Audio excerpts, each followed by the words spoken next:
¿qué tal? ¿Cómo les va? Otra edición de Otredad por Conclusión TV, como cada semana. Recuerden, el programa sale viernes a las 21:30. Hoy tengo invitado a un integrante del Centro de Estudios Scalabrini Ortiz, Gonzalo Brizuela, que con él hemos hecho notas en la radio también. ¿Cómo estás, Gonzalo? Bien, muy bien, Edgardo, gracias. Él es economista, un joven economista, podríamos decir un economista heterodoxo, lo podemos definir de esa manera. Sí, sí.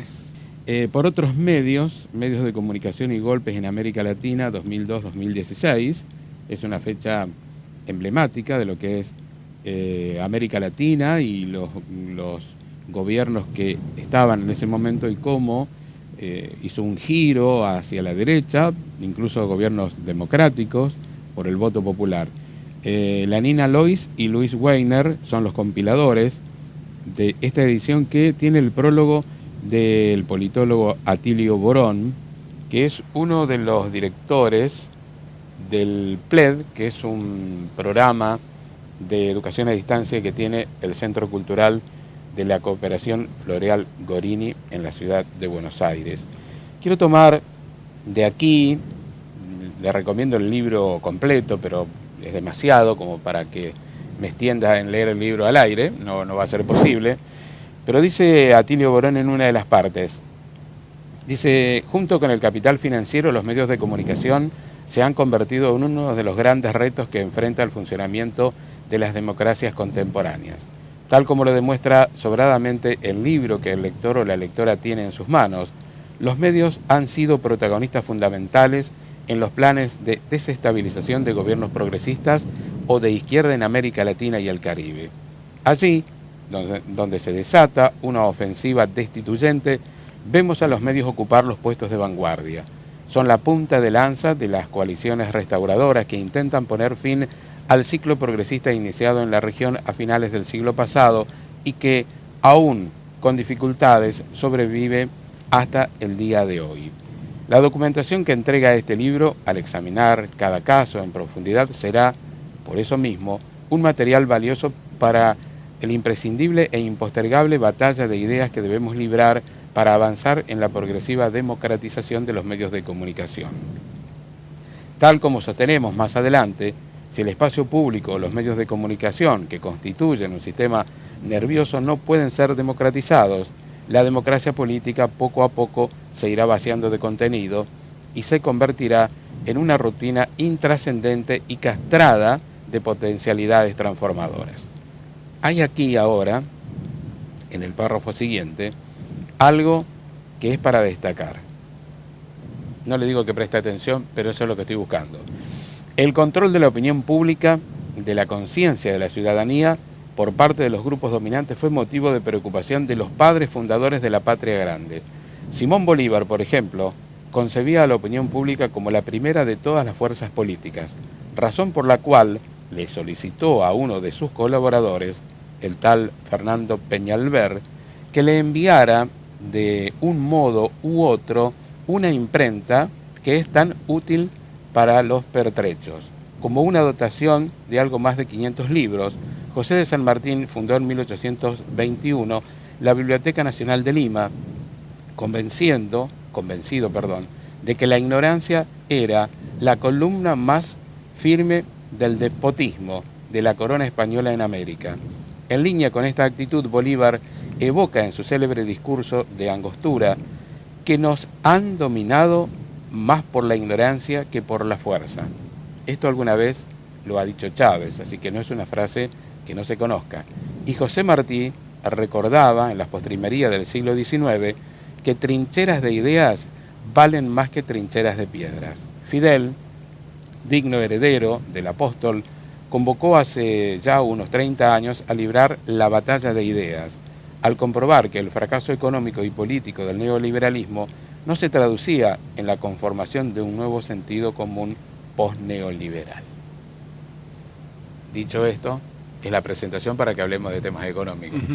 Y cómo es importante difundir ideas que destraben, que rompan con esa hegemonía del discurso de que la economía es solo para los gurúes, para aquellos que saben matemáticas o que son los conocedores de la economía, cuando en realidad tenemos que bajarla a lo más que podemos, levantar el piso, o por lo menos bajar ese conocimiento a la gran masa del pueblo, a la gente, a la ciudadanía, como lo querramos llamar. El libro este es un librazo que le recomiendo en el Centro Cultural acá en Rosario, San Martín al 1500, también lo pueden encontrar. Ahora sí, Gonzalo Brizuela, arranquemos por el dólar. En realidad te quería primero hacer un comentario sobre lo que venías diciendo.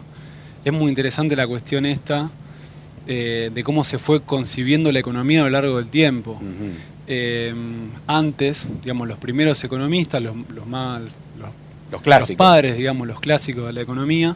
Podríamos decir David Ricardo, Adam Smith, por ejemplo, Marx. Pensaban la economía como la economía política, y hablaban de economía política. Y cuando hacían análisis, lo que analizaban eran con algunos actores, como podían ser los terratenientes, los capitalistas, los trabajadores, cómo hacer para que se genere más riqueza y cómo se distribuye esa riqueza. ¿Qué relación tenía la distribución del ingreso entre los sectores y la generación de la riqueza? Pero como te decía, estos pensadores pensaban en economía política, porque pensaban que había actores en pugna y que se disputaba poder dentro de la economía, aún dentro de las empresas. Con el tiempo, la ciencia fue mutando lentamente, digamos, y más que nada una parte de la ciencia, más la parte liberal, fue mutando hacia una ciencia mucho más tecnicista, hacia las matemáticas, y fue cambiando el lenguaje y empezó a hablar en términos de individuos. Claro.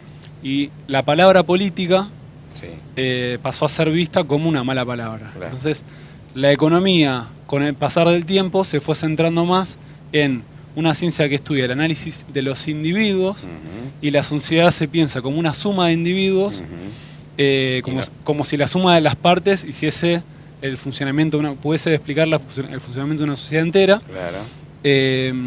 Y, por ejemplo, el año 76, antes del 76, yo estudié acá en la UNR, mi carrera se llamaba licenciatura en Economía Política, y después de la dictadura pasó a llamarse licenciatura en Economía. Claro, sacaron la parte política. Exactamente. Eso, digamos, como para introducir un poco y contextualizar históricamente cómo se fue pensando la economía, desde economía política hasta una economía a secas, que desde la heterodoxia siempre se intentó revalidar la cuestión de la economía política. Estaría bueno plantear a las nuevas autoridades del rectorado repensar el tema de ese título, cosa compleja me imagino, ¿no? Pero bueno, lo decimos por las dudas.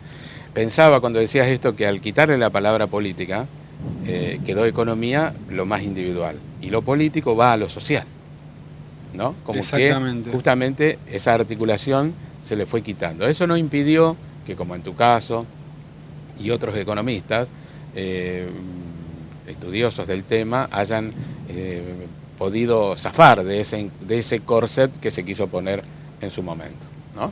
Seguramente. Y la cuestión esta de lo social, uno por ahí cuando estudia economía o cuando escucha hablar sobre la economía en la tele, y en vez de escuchar hablar de cuestiones sociales, como lo es realmente, escucha hablar de la pobreza aumentó 3 puntos, o la inflación subió 37%, digamos. Escucha hablar de números, o el desempleo subió 0,3 décimas. Y cuando uno habla de números y se centra solamente en variables, está pensando en términos matemáticos, en términos científicos, y se está olvidando también de la parte social, digamos. Cada porcentaje responde a personas que están detrás. Seguramente, siempre es importante, cuando hablamos de alguna variable económica, también darle un sustento social y algún contenido a esa variable, no simplemente hablar de números en economía. No, por supuesto, porque detrás de esos números están las personas y quienes se benefician o sufren respecto del modelo económico, por ejemplo, como el de ahora, donde hay a veces la inflación estuvo arriba del 4%, pero cuando bajó al 3,7% parecía eso había que festejarlo y ponerse contento, y en realidad sigue siendo muy alto y muy perjudicial, teniendo en cuenta que en América Latina hay países limítrofes que no superan el 5% anual en términos de inflación, ¿no? Seguro. Bueno, vayamos al dólar, que también ha tenido movimientos, se ha estancado un poco y muy bien no sabemos por qué, de qué manera, ¿no? Seguro. Lo que estuvo pasando durante este año, nosotros arrancamos el año con un dólar alrededor de 39, 40 pesos por dólar. Hacia marzo seguía en ese valor, digamos, estaba muy estancado el valor. En mayo el dólar llegó a un pico de 46, el mayorista, el minorista estaba arriba de 47 pesos por dólar, que era altísimo. Y con el correr del tiempo fue bajando nuevamente. Uno se puede preguntar por qué está bajando el dólar, digamos. En Argentina siempre sube el dólar.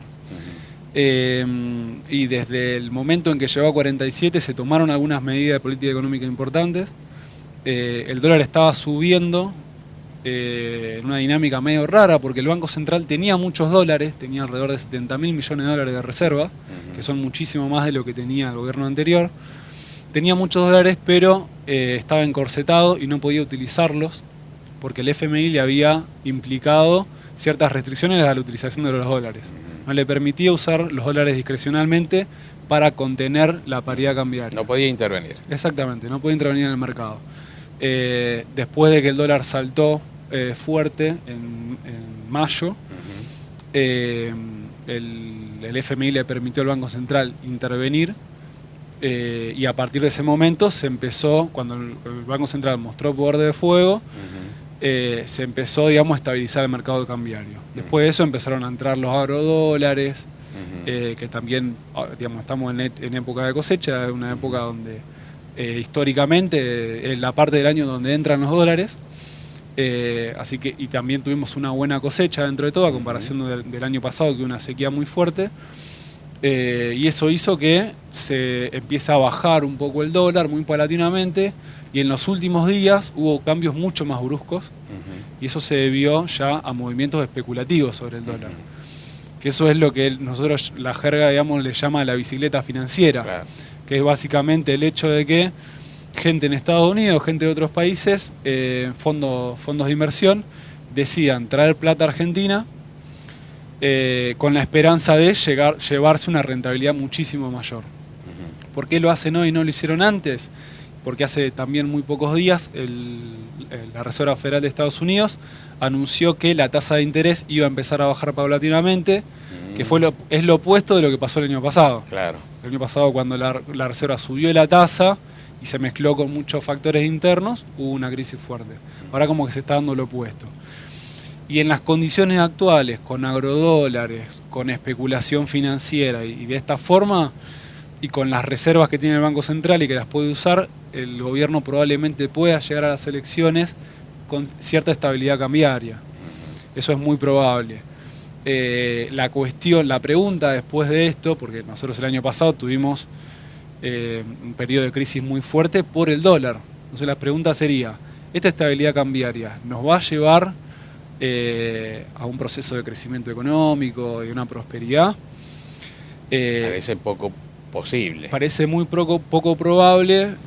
Siempre ayuda el hecho de que el dólar esté calmo, pero no hace que directamente el combustible vuelva a bajar o que directamente los precios vuelvan a bajar. Esa es una de las variables. Y otra es que cada vez que el dólar ha estado de esta manera ficticia contenido, cuando produce los movimientos, todo eso que estuvo contenido y no fue progresivo, aunque sí fue progresivo en los precios, en el combustible, en el consumo, el supermercado ha crecido más en términos inflacionarios, que después vamos a hablar de eso, pero cuando pega ese salto, nada hace que compense lo que ya habían aumentado y aumente nuevamente el costo de vida, pero no los salarios, por ejemplo. Seguro. ¿No? Sí, digamos, la dinámica que se da entre el dólar y la inflación es que cuando sube el dólar sube la inflación, cuando baja el dólar no necesariamente baja la inflación, y ese es el problema que tiene la Argentina. Una cosa que decías de las reservas del Banco Central tienen que ver con la deuda que ha tomado el gobierno a través del Fondo Monetario Internacional, ¿no? Sí. Más alguna dinero que tiene que ver con aquellos que tienen dólares depositados también, ¿no? Sí. Eso y los swaps. Sí, digamos, gran parte de las reservas que tenemos son deuda que tiene el sector público con el FMI, con China por los swaps, y por lo tanto lo que hoy son reservas, el día de mañana, digamos, va a ir cayendo. Exacto. De hecho, hoy hay un nivel muy alto de reservas, pero también este año hay vencimientos muy importantes, vencimientos de deuda que hay que pagar. Y en el 2020 también. Sí, en el 2020, por suerte, no es muy importante el desembolso de dólares que va a tener que hacer el gobierno, alrededor del 2-3% del PBI, pero después 2021, 2022 son muy importantes los vencimientos. Hasta el 2025, ¿no? 2026. Sí, creo que sí, 2025. Más o menos. Más allá de ese que dura 100 años. Sí, más allá de ese bono. Lo que es con el FMI, que es lo más importante, lo más cuantioso, es muy en el corto plazo, es de 4 años más. Y ese es el problema, creo que es el mayor problema que va a tener la nueva administración. El próximo gobierno a partir del 10 de diciembre, ¿no? Renegociar con el FMI en otras condiciones. Porque con esta forma de cómo se ha establecido los préstamos, el endeudamiento, es difícil poder pensar, hacer algunas modificaciones, algunas intervenciones en la economía, como para decir, bueno, las pymes comienzan, arrancan y esa parte ociosa que no produce hoy pueda producir, algunas intervenciones que seguramente van a tener que hacer. Sí, digamos, con el modelo que tenemos hoy, donde tenemos una libertad de compra y venta de dólares, lo que llamamos una cuenta capital abierta, oriental a la entrada y a la especulación cambiaria, con este esquema económico, digamos, no es sustentable. No. Que el gobierno constantemente está perdiendo reservas, porque tiene una balanza comercial deficitaria, porque tiene que pagar deuda y por muchos motivos está perdiendo dólares, y por lo tanto no podés estar siempre perdiendo y endeudándote. En algún momento tenés que empezar a devolver. Claro. Entonces, sí o sí se va a tener que virar en el modelo económico. Es probable que si siga Cambiemos, intente hacer lo mismo, lo único que quiere hacer es buscar más deuda, pagar deuda con soberanía, deuda. Seguro. Claro. Tiene mucho que activo incluso Argentina. ahí es para pagar intereses, no va a ser ni incluso para pagar la parte de capital. Sí, es, digamos, una bola que se va acrecentando. Vos debes plata y para poder empezar a pagar eso te vas endeudando de nuevo y se te va haciendo una bola cada vez más grande. Pero ya con nuevo endeudamiento, en una situación tan débil, lo único que podés ceder es soberanía, y eso ya no es solamente plata, son recursos, son digamos, otro tipo de favores, por así decirlo, que se le paga a las potencias. Y eso también es muy peligroso. La cuestión es si hay otro gobierno y si puede efectivamente renegociar con el FMI y establecer un esquema macroeconómico que sea sustentable en el tiempo. Claro, en los 4 o 5 años hacia adelante, que es parte de lo que hay que pagar, y a lo mejor hacerla un poco más larga. Que en vez de que sean en 4 años, sean 10. Exactamente, Claro. que se devuelva en un plazo más largo y que la economía pueda crecer para empezar a pagar eso. Exacto. Bien.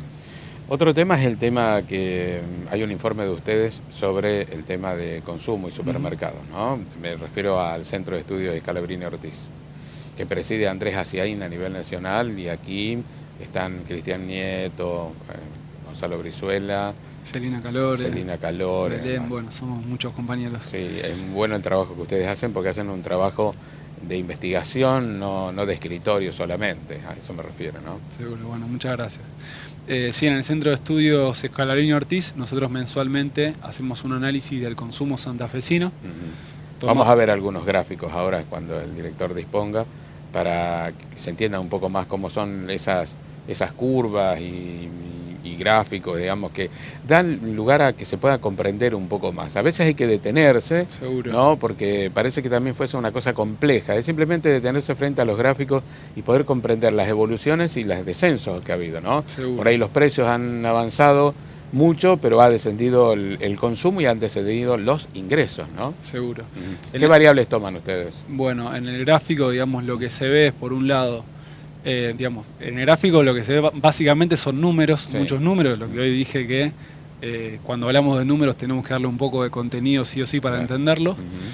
Por ejemplo, lo que se ve en el gráfico son las ventas en supermercados, que es, digamos, el principal indicador de consumo de la población, porque es un consumo muy, lo que los economistas llamamos inelástico, donde la gente no puede disminuirlo mucho, digamos, puede cambiar de marca, puede... sí, básicamente cambiar de marca, cambiar un poco sus patrones de consumo, pero es lo último que suele tomar el consumo, las restricciones en el consumo en el supermercado.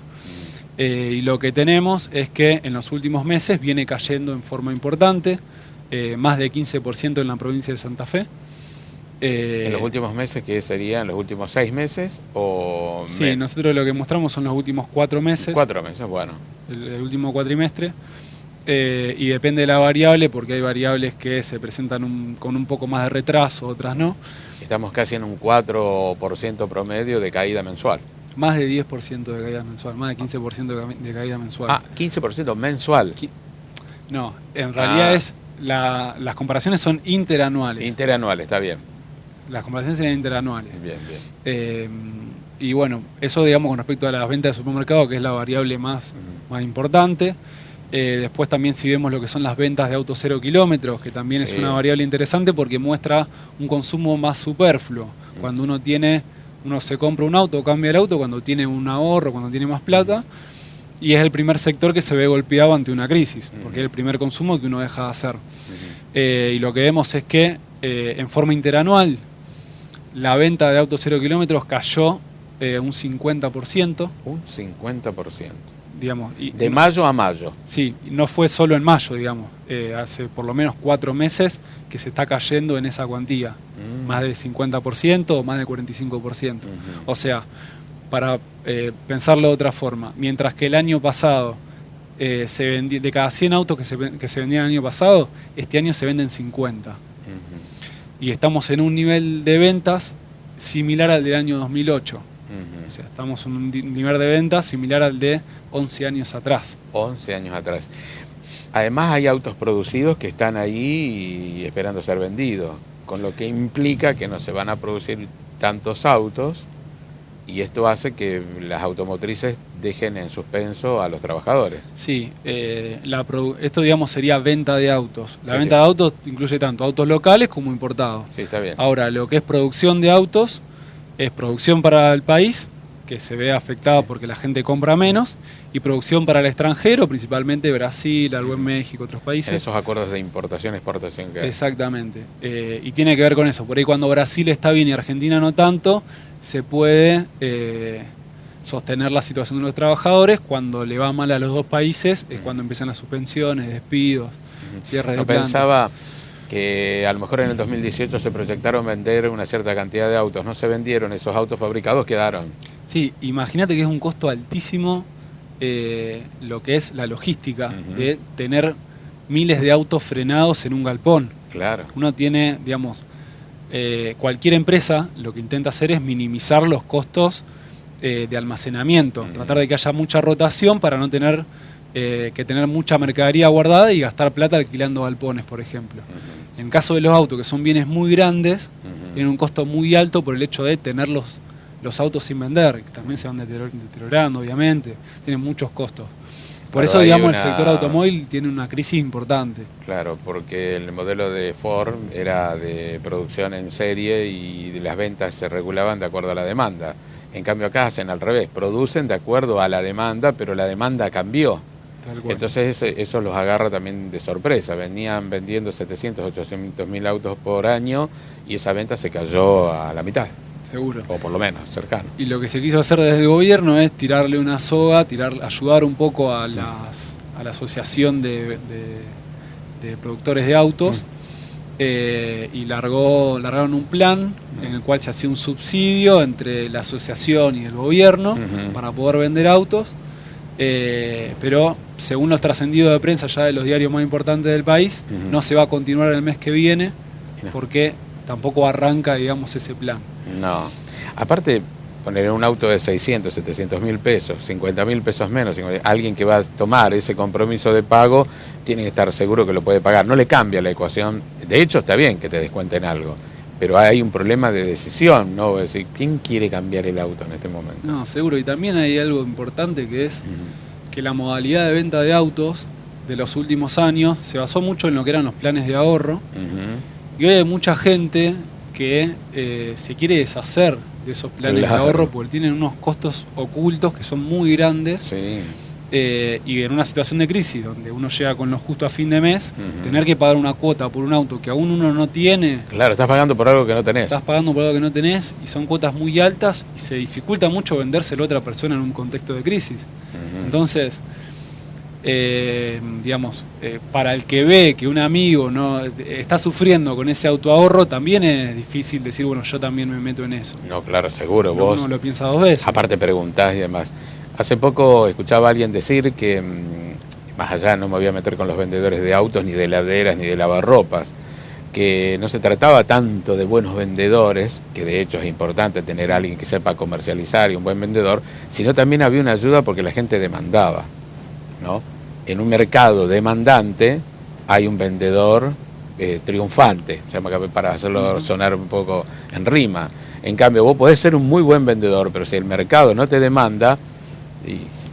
Sí, si la gente no entra al concesionario, por más sí, y esto puede pasar también en el supermercado, por los números que vos dabas. Seguro. Bueno. ¿Otros números? En estos días también lo que se vio fue la desigualdad, el aumento de la desigualdad en el país. Se dieron nuevos índices del INDEC. El INDEC lo que mide es el coeficiente de Gini, que bueno, también traje unas imágenes para que láminas, pasen en pantalla.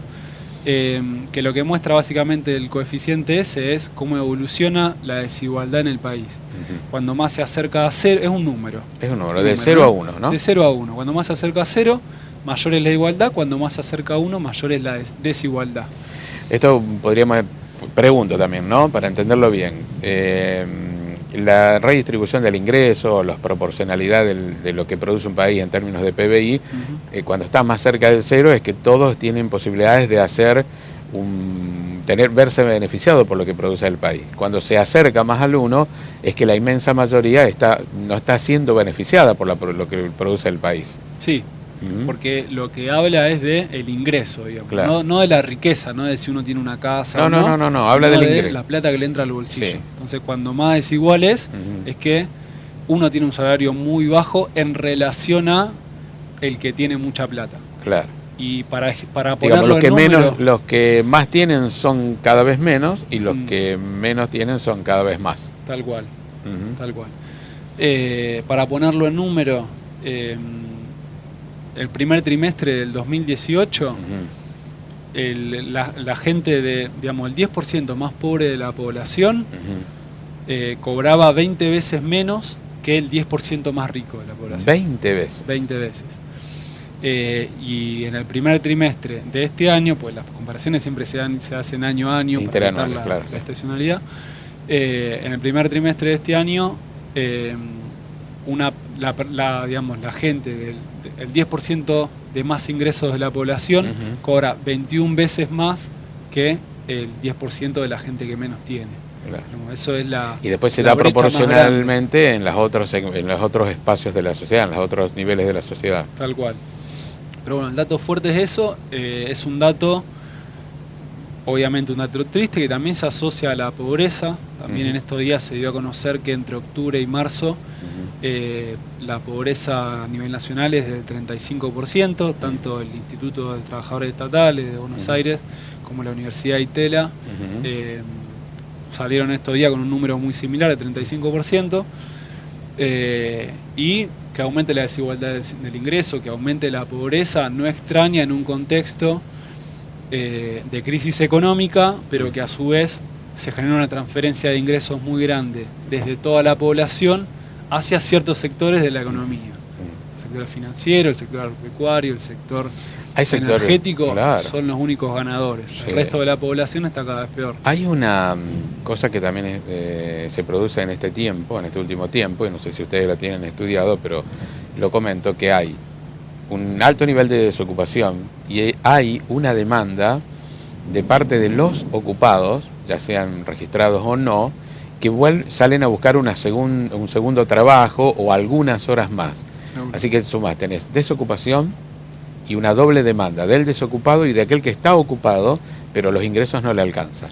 Porque le puede haber pasado algo en el escenario del modelo económico, puede haber perdido en una pareja, uno de los dos haberse quedado sin trabajo. Entonces tenés un desocupado y uno que no le alcanza los ingresos y sale a buscar otras horas para poder cubrir ese déficit, ¿no? Seguro. Y también el hecho de que si uno toma compromisos, por ejemplo, se endeuda, toma una deuda con la tarjeta de crédito, puede ser, o de la forma que sea, por por un auto, por una casa, por lo que sea, sino que toma una deuda y tiene un compromiso, o tiene hijos y sí o sí necesita la plata, por más que trabaje 8 horas, si suben mucho los costos, y tiene que seguir trabajando más, buscarse otro trabajo para poder cumplir los compromisos. Nadie está contento con dejar de pagar o ser moroso. No, para nada. Por eso hay gente que trabaja mucho más de 8 horas por día. Sí, por lo general es así. Hay gente que no tiene nada y hay gente que está, digamos, sobreocupada y también estresada por el hecho de tener que trabajar muchísimo para poder llegar a fin de mes. Claro, y se generan varias cosas, ¿no? Porque mucha gente ha tenido que dejar de pagar la prestadora de obra social privada, hay una mayor demanda en salud en los hospitales, en los efectores de salud, esto también es algo que se da, y hay otras variables, no vamos a repasarlas a todas. ¿Cuán difícil es salir de esto, no? Pero me parece que también hay caminos posibles para hacer una reversión. Yo no sé si no es por oposición, los modelos no es que se oponen, son distintos modelos, y hay un modelo que es de la gran concentración en pocas manos y del beneficio para algunas empresas o algunos rubros como la energía y el petróleo, sé que en el sur se están haciendo más perforaciones que en lugares que incluso no estaban previstos, porque eso genera cierta velocidad de perforación, porque la zona resiste menos, ¿no? Incluso en lugares donde antes se cultivaba, con todas las dificultades que esto acarrea. Pero 4, 5, 2, 3, una intervención que hubiese que hacer para lograr pensar a partir de diciembre, de enero, febrero, que será algo con cierta lentitud, hay que intervenir en la economía. ¿Qué hay que hacer, no? Como dar porque creo que las herramientas están, ¿no? Y no es que no hay posibilidad y que esto no se pueda mejorar. De hecho, sí se puede mejorar, porque quienes recordamos el 2001, 2002, 2003, 2004, 2005, estábamos en una situación más compleja incluso que la que tenemos ahora. Seguro. Digamos, primero, por un lado, no caer dentro de no se puede hacer nada. Claro, eso es lo que quise hacer notar. Que eso es lo que quisiera hacer notar, que está bien. Y por otro lado, considerar también todas las restricciones que tenemos. Digamos, no caer en un voluntarismo, decir podemos hacer todo. No. Ninguno de los dos extremos, la verdad que no estamos en una situación para tirar manteca al techo, por así decirlo. Como medidas que se tienen que tomar sí o sí, primero la renegociación con el fondo, que ya lo veníamos hablando, eso va a ser importante en el corto plazo para bajarle la mochila a la población. Y también, digamos, hay una cuestión importante porque la restricción que va a tener el próximo gobierno va a recibir una inflación muy alta, que una inflación alta implica una puja grande entre sindicatos y empresarios. Por las paritarias, por ejemplo. Por las paritarias y siempre es una cuestión complicada manejarse con una inflación alta. Algo que va a haber que tener es paciencia también. Va a tener que tener paciencia. Los distintos sectores. Seguramente. Y hay una cuestión ahí uno, por supuesto, que si hay un cambio de gobierno, una de las cosas que más se pide es que se dinamice la actividad económica, que haya más consumo, todo. Yo creo que se puede hacer, pero también el hecho de simplemente decir crezcamos, no. Crecer mucho también hace que nos podamos chocar rápido con la restricción externa, que fue lo que pasó en los últimos años del kirchnerismo. Por lo tanto, hay que ir siempre balanceándolo. Hay que balanceándolo. Y también, digamos, otra cosa que me parece importante, porque esto de crecer mucho hay que balancearlo en términos de no caer de nuevo en la restricción externa. Claro. Que el crecimiento no hay que regular eso externo, hablas de importaciones, ¿no? Más que nada de importaciones. Importaciones, pero vos no podés cerrar de golpe las importaciones porque generaría un desabastecimiento incluso de algunos productos. Tal cual. Y a su vez también ver lo que se llama cuenta capital, que son los movimientos de capital, que no es una cuestión real, productiva, sino una cuestión financiera. Establecer algún tipo de regulación más cercano a lo que fueron las del año 2008, 2009, 2007. Que digamos no eran directamente el cepo cambiario, tampoco son la liberalización total que hay hoy, que trajo mucho dolor de cabeza, sino un esquema más intermedio. Y también algo que me parece muy importante es que este gobierno no solo va a dejar una deuda en dólares muy importante, una situación muy crítica a nivel social, sino que la deuda, digamos, social que está dejando, en el sentido de el aumento de la pobreza, gente que se queda sin trabajo y que se desalienta y que van cambiando las dinámicas familiares, infraestructura que no se está desarrollando, gente que no puede arreglar su casa, digamos, hay como una serie de demandas importantes que son muy importantes y muy urgentes para la población, más que nada en términos de alimentación y vivienda, que es lo básico, que el próximo gobierno se va a tener que hacer cargo, yo creo que va a ser como uno de los pilares más importantes, y que no se necesita tampoco tener demasiados dólares para alimentar a la población, porque el alimento lo producimos acá se produce. Eso es lo paradójico de una casa, digamos. Claro.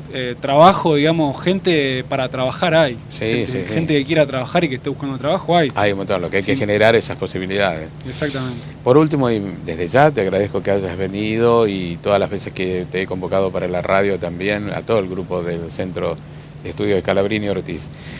Para cerrar el programa, algo que no pacté contigo antes, pero yo lo voy a comentar y seguramente algo vas a poder decir, es que estuvo la posibilidad de que se suspendieran las PASO por una cuestión económica. Y lo traigo para el tema económico, ¿no?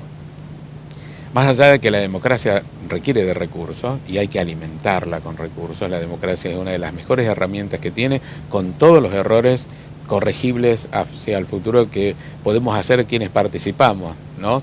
De temas relacionados con la economía, con el cooperativismo, con el mutualismo, el asociativismo.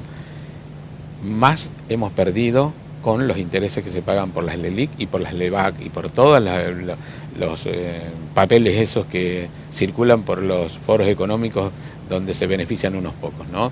Quería decirlo, no sé si podés agregar algo, pero... Sí, totalmente de acuerdo con lo que decís. Si uno...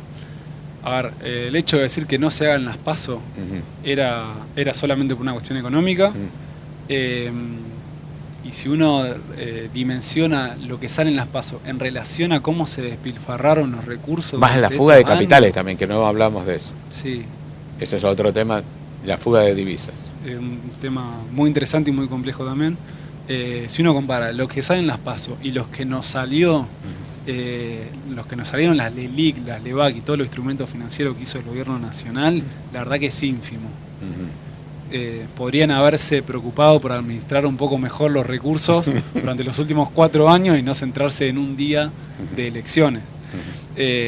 Si se tienen que hacer o no las PASO, está bien, en una discusión más política. Sí, me parece discutible para las próximas. Seguro, si solamente se pone el eje en lo económico, la verdad que es muy fácil rebatirlo, digamos. Sí, no es económico. Me parece que la cuestión es otra, digamos. El hecho de que se quieran sacar las PASO en el medio o día, digamos, una vez que ya están cerrados los acuerdos electorales, las candidaturas y todo. No se cambia el caballo en la mitad del río. Es un viejo refrán gauchesco. Gracias por haber venido. Muchísimas Como gracias. siempre, muy amable por haber venido al programa. Nosotros nos vamos. Hoy no está Hernán Cabrera, está Santiago y... le agradezco a él por haber estado. En la parte de edición seguramente va a estar Hernán. Muchas gracias. La semana que viene volvemos con otra edición por Conclusión TV de este programa, que ya es el número 15 y lo hemos denominado Otra Edad. Chao.